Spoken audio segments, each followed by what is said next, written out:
ಕೃಷ್ಣ ಅಡುಗೆ ಮನೆಗೆ ಸ್ವಾಗತ ಫ್ರೆಂಡ್ಸ್. ಇವತ್ತು ನಾನು ಮಾವಿನಕಾಯಿ ಉಪ್ಪಿನಕಾಯಿ ಹೇಗೆ ಮಾಡೋದು ಅಂತ ತೋರಿಸ್ತಾ ಇದ್ದೀನಿ ನೋಡಿ. ಇದು 10-12 ಕಾಯಿ ಇದೆ. ಇಲ್ಲಿ ನೋಡಿ, ನಾನು ಒಂದು 10-12 ಕಾಯಿ ತೊಗೊಂಡಿದ್ದೀನಿ. ಅದನ್ನು ಎಲ್ಲ ಚೆನ್ನಾಗಿ ತೊಳೆದು ಬಿಟ್ಟು ಹಾಗೆ ಕಾಟನ್ ಬಟ್ಟೆಯಿಂದ ಚೆನ್ನಾಗಿ ಒಣಗಿ ಒರೆಸ್ಕೊಂಡಿದ್ದೀನಿ. ಮೇಲೆ ತೆಗೆದು ಈ ಥರ ಪೀಸಸ್ ಮಾಡ್ಕೊತಾ ಇದ್ದೀನಿ ನೋಡಿ. ಎಲ್ಲ ಹಸಿಯಾಗಿರಬಾರ್ದು, ಕಾಯಿ ಎಲ್ಲ ಫುಲ್ಲು ಒಣಗಿಸ್ಬಿಡ್ಬೇಕು. ಹಸಿ ಬಿಟ್ಟರೆ ಉಪ್ಪಿನಕಾಯಿ ಬೇಗ ಹಾಳಾಗೋ ಚಾನ್ಸಸ್ ಇರುತ್ತೆ. ಅದಕ್ಕೋಸ್ಕರ ನಾವು ಕ್ಲೀನಾಗಿ ಎಲ್ಲ ತೊಳೆದು ಒರೆಸ್ಕೊಂಡು ಈ ಥರ ಪೀಸಸ್ ಮಾಡ್ಕೋಬೇಕಾಗತ್ತೆ.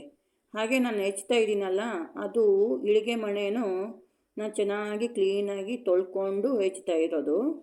ಏಕೆಂದರೆ ಬೇಗ ಹಾಳಾಗ್ಬಿಡುತ್ತೆ. ಅದರಲ್ಲಿ ಈರುಳ್ಳಿ ಹೆಚ್ಚಿರ್ತೀವಿ, ಅದು ಇದು ಏನಾದರೂ ಹೆಚ್ಚಿದ್ರೆ ಬೇಗ ಹಾಳಾಗ್ಬಿಡುತ್ತೆ. ನಾವು ಉಪ್ಪಿನಕಾಯಿ ಮಾಡೋವಾಗ ನಾವು ತೊಳ್ಕೊಂಡ್ಬಿಟ್ಟೆ ಮಾಡ್ಕೋಬೇಕಾಗತ್ತೆ ನೋಡಿ. ಈ ಥರ ಎಲ್ಲ ಪೀಸ್ ಮಾಡ್ಕೊತಾ ಇದ್ದೀನಿ. ಎಲ್ಲ ಕಾಯಿನೂ ಇದೇ ಥರನೇ ನಾನು ಪೀಸ್ ಮಾಡ್ಕೊತೀನಿ. ಈ ಸೀಸನಲ್ಲಿ ಎಲ್ಲರೂ ಮಾಡ್ಕೊಂಡು ಇಟ್ಕೊಳ್ಳುವಂಥ ಮಾವಿನಕಾಯಿ ಉಪ್ಪಿನಕಾಯಿ ಇದು. ಬೇರೆ ಮಧ್ಯದಲ್ಲೆಲ್ಲ ಮಾಡ್ಕೊಳ್ಳೋಕ್ಕಾಗಲ್ವಲ್ಲ, ಇದೇ ಸೀಸನ್ನಲ್ಲೇ ಸಿಗುತ್ತೆ. ಅದಕ್ಕೋಸ್ಕರ ನಾವು ಇವಾಗಲೇ ಮಾಡ್ಕೋಬೇಕಾಗತ್ತೆ ನೋಡಿ. ಈ ಥರ ನೀಟಾಗಿ ಪೀಸ್ ಮಾಡ್ಕೋಬೇಕು. ನೀವು ಇಳಿಗೆ ಮಣೆ ಮಾಡ್ಕೊಳ್ಳಲ್ಲ ಅಂತಂತಂದರೆ ನೀವು ಚಾಕುವಿಂದನೂ ಕಟ್ ಮಾಡ್ಕೋಬೋದು, ಇಲ್ಲ ಮಚ್ಚು ಸಿಗುತ್ತೆ, ಮಚ್ಚಿಂದನೂ ಕಟ್ ಮಾಡ್ಕೋಬೋದು. ಮಚ್ಚಿಂದ ಕಟ್ ಮಾಡಿಕೊಂಡ್ರೆ ತುಂಬ ದಿನ ಬಾಳಿಕೆ ಬರುತ್ತೆ. ನಾನು ಇಳಿಗೆ ಮಣೆಯಿಂದನೇ ಮಾಡ್ಕೊತಾ ಇದ್ದೀನಿ.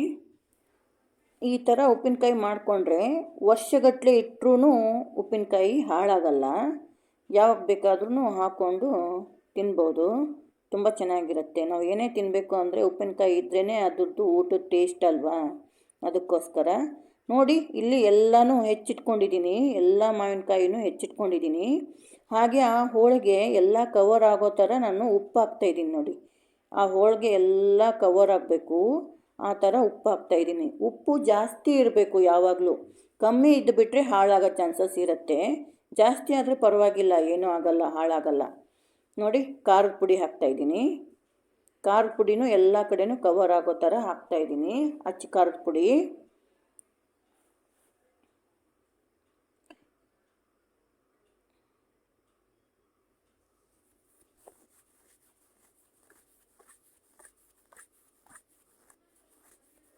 ಇವಾಗ ಸಾಸಿವೆನ ಹುರಿದ್ಬಿಟ್ಟು ಮಿಕ್ಸಿ ಮಾಡಿ ಸಾಸಿವೆ ಪುಡಿ ಹಾಕ್ತಾಯಿದ್ದೀನಿ ನೋಡಿ. ಅದು ಒಂದು ಅರ್ಧ ಬಟ್ಲು ಹಾಕಿದ್ದೀನಿ. ಇವಾಗ ಮೆಂತ್ಯ ಕಾಳನ್ನ ಹುರಿದ್ಬಿಟ್ಟು ಪುಡಿ ಮಾಡಿ ಇಟ್ಕೊಂಡಿದ್ದೀನಿ, ಅದು ಒಂದು 1/4 ಬಟ್ಲು ಹಾಕಿದ್ದೀನಿ. ಇದು ನಾನು ಹೇಳ್ತಾ ಇರೋದು 10-12 ಮಾವಿನಕಾಯಿ ಕ್ವಾಂಟಿಟಿ ಮಾಡ್ತಾ ಇರೋದು. ಇವಾಗ ಚಿಟಿಕೆ ಅರಿಶಿನ ಹಾಕ್ತಾಯಿದ್ದೀನಿ. ಅರಿಶಿನ ಬೇಡ ಅಂದರೆ ಸ್ಕಿಪ್ ಮಾಡ್ಕೋಬೋದು, ನಾನು ಒಂಚೂರು ಹಾಕಿದ್ದೀನಿ. ಇಂಗು 1 ಟೀ ಸ್ಪೂನ್, ಹಾಗೆ ಸಕ್ಕರೆ. ನಿಮ್ಮ ಸಕ್ಕರೆನೂ ಬೇಡ ಅಂದರೆ ಬೇಕಾದರೆ ಬಿಡ್ಬೋದು, ಸ್ಕಿಪ್ ಮಾಡ್ಬೋದು. ನಾನು ಒಂದು ಸ್ವಲ್ಪ ಉಪ್ಪು ಖಾರ ಸ್ವೀಟ್ ಇರಲಿ ಅಂತ ನಾನು ಸಕ್ಕರೆ ಹಾಕಿದ್ದೀನಿ. ಇವಾಗ ಎಲ್ಲನೂ ಚೆನ್ನಾಗಿ ಮಿಕ್ಸ್ ಮಾಡೋಣ.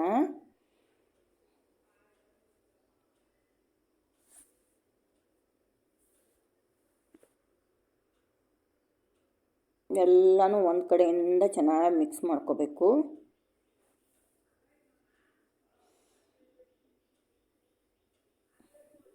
ಇದು ಉಪ್ಪಿನಕಾಯಿ ಮಾಡಿ ಒಂದು ಬಾಕ್ಸಲ್ಲಿ ತುಂಬಿಟ್ಬಿಟ್ರೆ ನೀವು 1 ವರ್ಷ ಇಟ್ಟರೂ ಏನೂ ಹಾಳಾಗಲ್ಲ.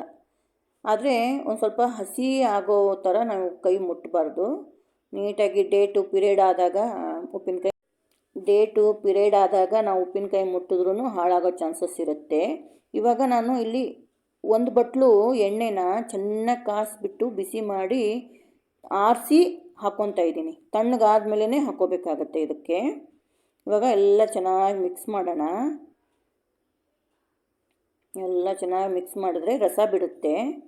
ಅದನ್ನು ನಾವು ಒಂದು ಡಬ್ಬಾಗಿ ತುಂಬಿಟ್ಕೊಂಡ್ರೆ ನಾವು ವರ್ಷಗಟ್ಟಲೆ ಇಟ್ಕೊಂಡ್ರೂ ಏನೂ ಹಾಳಾಗಲ್ಲ, ಚೆನ್ನಾಗಿರುತ್ತೆ. ನಾವು ಯಾವುದಕ್ಕಾದ್ರೂ ಯೂಸ್ ಮಾಡ್ಕೋಬೋದು ಊಟಕ್ಕೆ.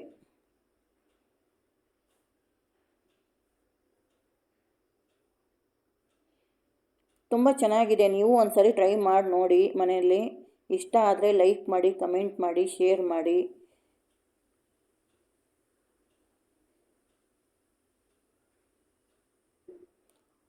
ನೋಡಿ ಉಪ್ಪಿನಕಾಯಿ ರೆಡಿ ಆಯಿತು. ಟೇಸ್ಟಿಯಾಗಿರೋ